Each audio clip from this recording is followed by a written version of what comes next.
We were discussing the Hanafi fiqh, how the Hanafi fiqh came about.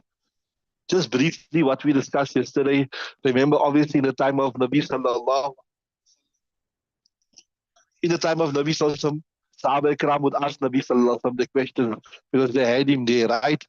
And then when they went to suffer, if Nabi was not there, access Nabi Sallallahu, they would apply their minds, which is also proven. Ajtahidu bi ra'i. We discussed yesterday the detail, the hadith of Hazrat Mu'az bin Jabal, right? And then when they come back, they would mention to Nabi Sallallahu and Nabi Sallallahu would either reprove and reject. So this is how people would have their dini questions answered, their fiqh questions. We discussed what was fiqh, everything in detail. Then after Nabi Sallallahu passed away, remember, for a very short period, as Abu Bakr was the Khalifa, right? But that was a very, very unsettled period in the history of Islam because you had the Ridda wars, Irtidad. So it was very unsettled, right? So then when Umar radiallahu ta'ala came, he could now conduct the expensive wars.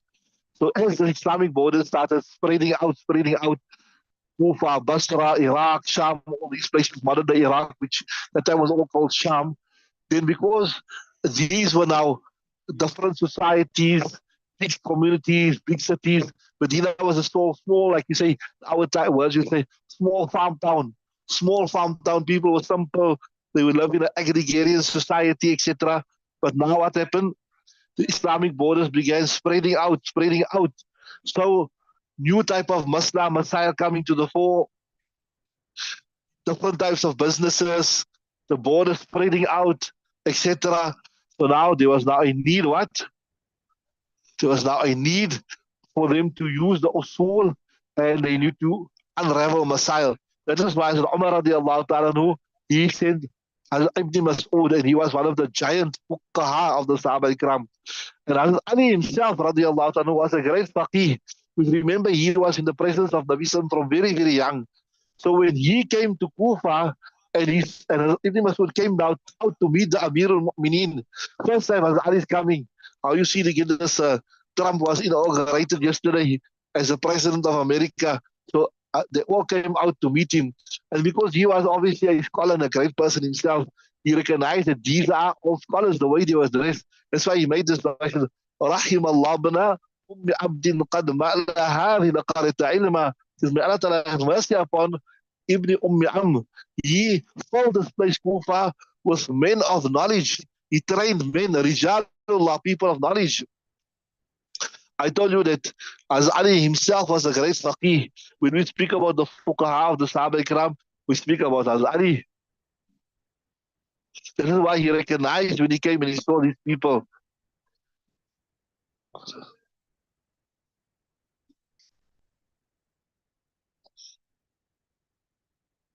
So remember, as Ali is the one who moved the capital from Medina to Kufa. Remember that until then, Uthman radiallahu was still based in Medina. We're going to do this. We discussed this in Mishkat Sharif, in Kitab al-Fitan, the assassination or the murder of Uthman radiallahu ta'ala anhu, right? And we'll do it again, inshallah, when we'll do it in the Aqidah al-Tahawiyah. We'll do it how he was killed mercilessly by the Balwais. But anyway, be that as it may, from Medina to Kufa. So now you had two giants in Kufa, Hazrat Ali and Hazrat Ibn Mas'ud, both giants. So you had two giant fuqaha of the ummah. So there was no doubt that that was now going to become the capital of knowledge. This was going to become the capital of fiqh, right?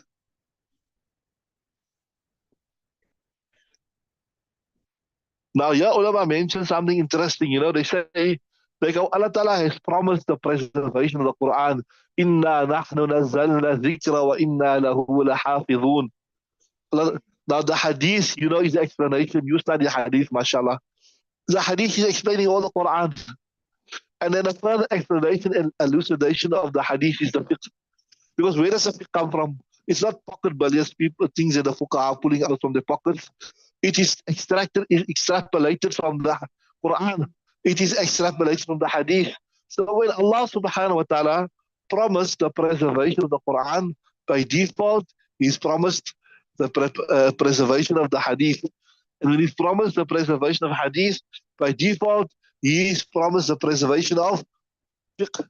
So Allah Ta'ala uses who he want to. So Allah Ta'ala, he prepared his men, his army, that would preserve the fiqh. And he chose this place of Kufa.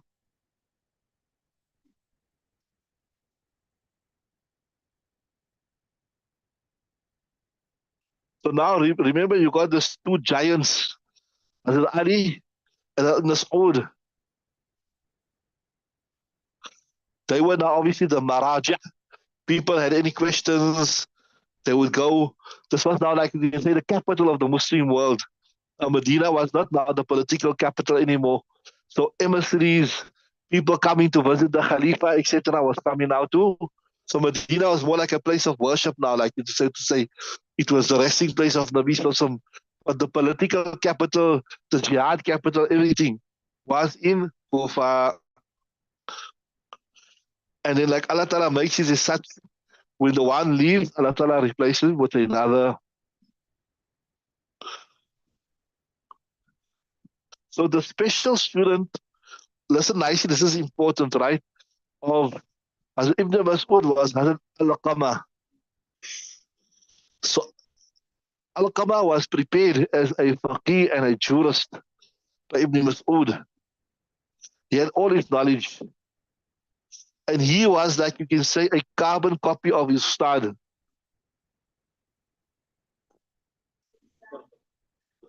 Al-Qama rahmatullah alayhi.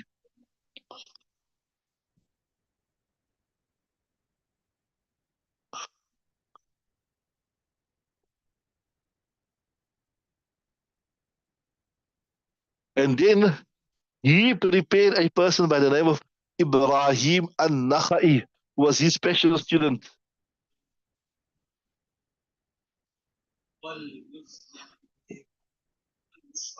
And here, he was the Banja. You know, the Banja was Banja. It's your nephew, your sister's son. So Ibrahim Nakhai was the nephew, the sister's son of Hazrat Al-Qamar radiallahu ta'ala anhu. And he became, you say his successor, Ibrahim al-Nakhai. And to a great degree, he preserved and he built on the knowledge of his uncle.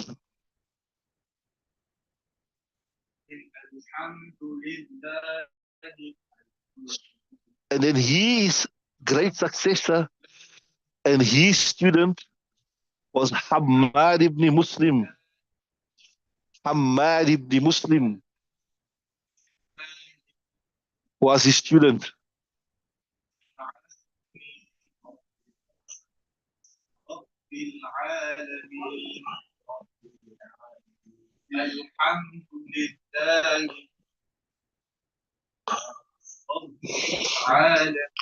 Right, Hammad ibn Muslim.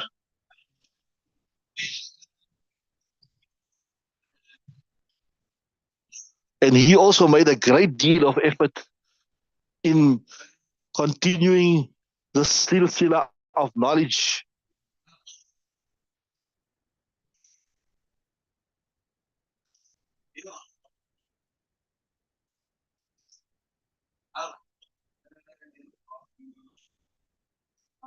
And then his successor was none other than our great Imam Abu Hanifa bin Nu'man rahimallahu ta'ala.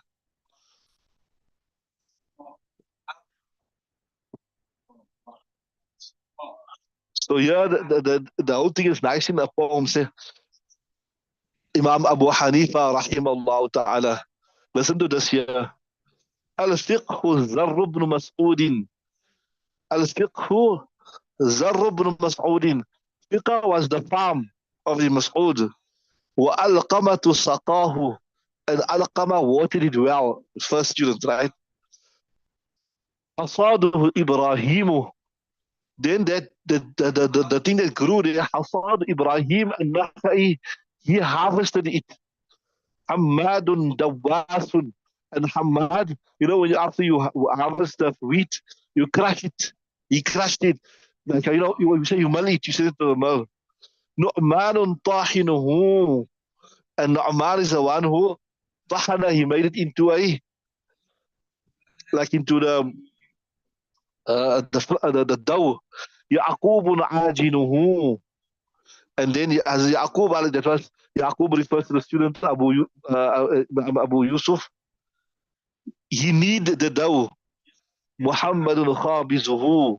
Or khabizun. And Muhammad, he was the one who made it into bread. And what they're making reference here to is he made it into bread.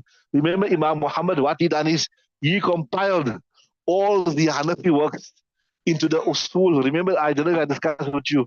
You get the usul or the Zawahiri white, which contains uh,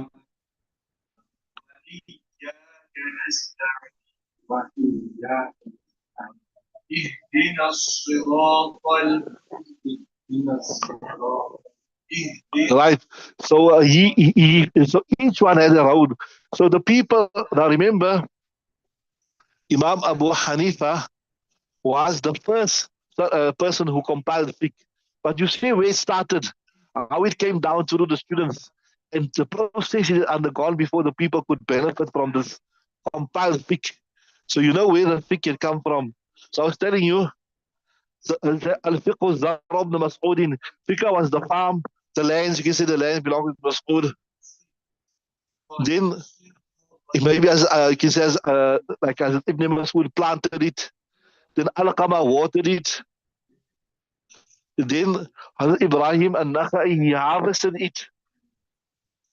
Then Hazrat Hamad, he he removed the chalk from the chaff, the weed from the waste like that, right? And then, so in other words, when you harvest the mealies, you got the stalk, you got the leaves in it. So he separated it, each one doing the effort. Then Imam Hanifa, he ground it into what? Into the flour. And then Imam Yusuf, he kneaded into the dough.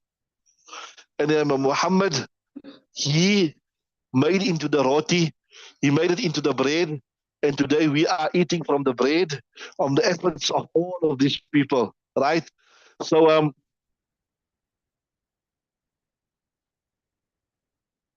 there's a lot that we can say with regards to the introduction of fiqh, but I don't want to labor it too much. I want to finish up by today or tomorrow, inshallah. And by Monday we can start the actual kitab. But if you need more details than this, you'll have to do when you do the iftar, the Mufti course. There is books, like this books, complete books, like this thick books that's written just on fiqh, the development of fiqh, the different fuqaha, the different roles, whatever. But alhamdulillah, I think we gave you a fair introduction. We give you if you want more of that, you'll have to wait for the iftar course.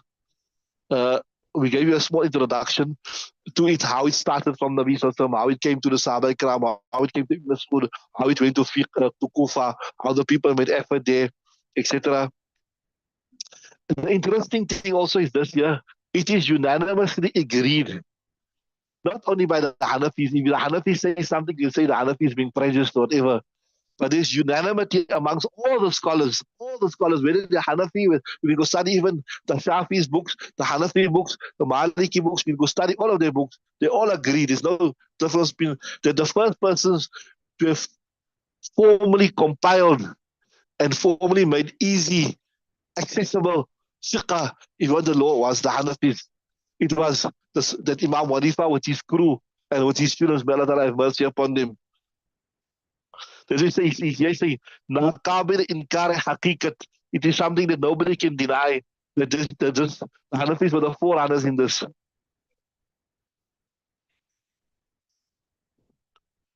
So you say that it's clear as daylight that nobody can deny that the khidmat or the service that the early Hanafi fuqaha have done for the science of fiqh, nobody else has done that service.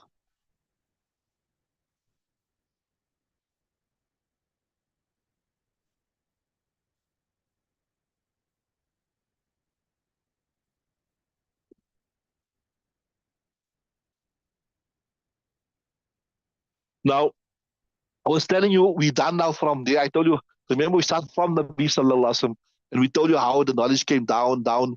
each one making his contribution, etc. Then we came to Imam Hanifa. Now the next we're going to discuss is the Tabaqatul Fuqaha. Tabaqatul Fuqaha means within the Hanafi Madhab, we have different categories. This is the last thing I'm going to discuss. As I said, I don't want to labor too much. See, there's lots of stuff, and I told you there's books, thick books. I got by the house, I can bring it to even of all the history of the development of the fiqh and all the stuff, but we won't labor too much. The first category is what we call a mujtahidin fi shara. A mujtahid.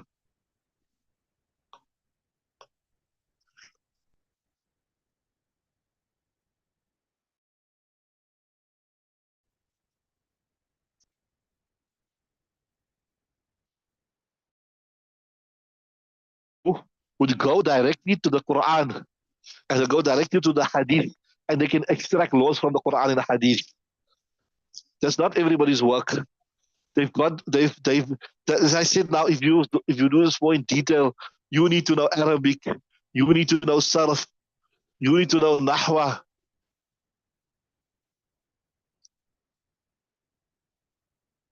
you need to know Nahwa, you need to know so many sciences, you need to know Nasikh, you need to Mansukh. If I tell you, give me the law of this year, what breaks wuzu, can you go to the hadith book yourself and extract how many different hadiths you'll find? You won't be able to put it in the proper perspective. You don't know what hadith should come first, what hadith should come second, etc., etc., etc. So that you need to know history, tarikh, which sahaba, when, etc. So the ulama mujtahideen that had this knowledge that could go directly to the Quran and hadith and they had all the necessary sciences. They are called mujtahid. They're called mujtahid fi shara'. They can go directly to the shariat. When you say shara', I mean the Quran and the hadith, the ijma, and they can start taking laws out. And there are many of them, although madhabs. This is an interesting part also. We spoke about Imam Abu Hanifa, we speak about Imam Shafi, we speak about Imam Malik, and we speak about Imam Ahmad bin Hanbal. But there were others beside them also. But the only thing is that maybe their madhabs never became so famous, or maybe not so much work was done onto their madhab, so it wasn't a comprehensive solution. So it got lost with the passage of time.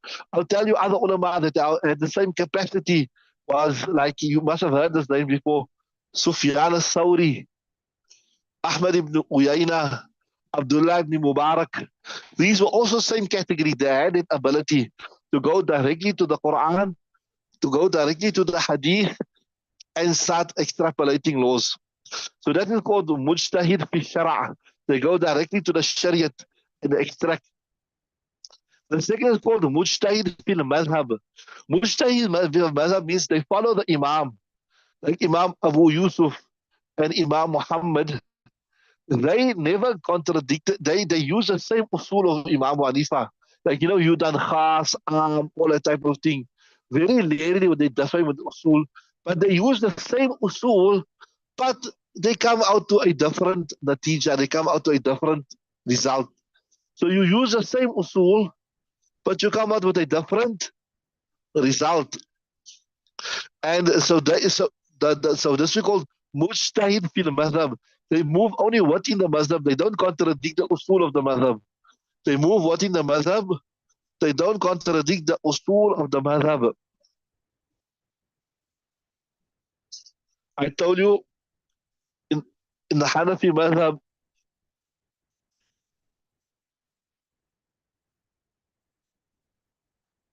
so I of Imam Ali, like khas is khas, am is am, something specific, it must have a specific meaning. It was Imam Abu Yusuf, Imam Muhammad.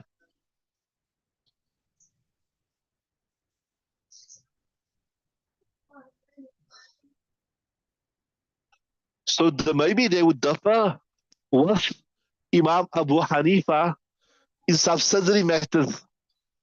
But in the primary matters, they would not differ with Imam Abu Hanifa. Right? So this is the preferred explanation. This is the preferred explanation. Right? Although some ulama, inshallah, when you do mufti course, when you go further, Some ulama say no. They no, most of the time you'll get this everything I gave you. They say no, Imam Abu Yusuf and Imam Muhammad, they were equal mujtahids on par with Imam Abu Hanifa. They were on par with Imam Shafi. They were on par with Imam Ahmad ibn Hanbal. They say you see if you study carefully, you see certain times they even differ with Imam Abu Hanifa with regards to the usul. But only thing is out of respect for the ustad. They used to say that we are Hanafis, we follow the Imam, the Madhab of Imam Hanifa.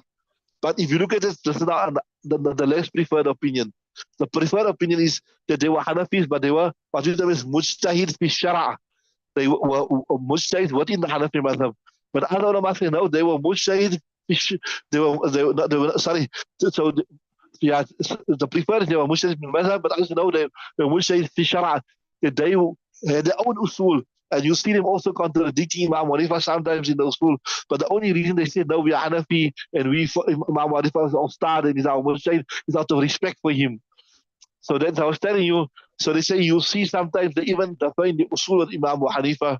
Well, be it as it may, whatever it is,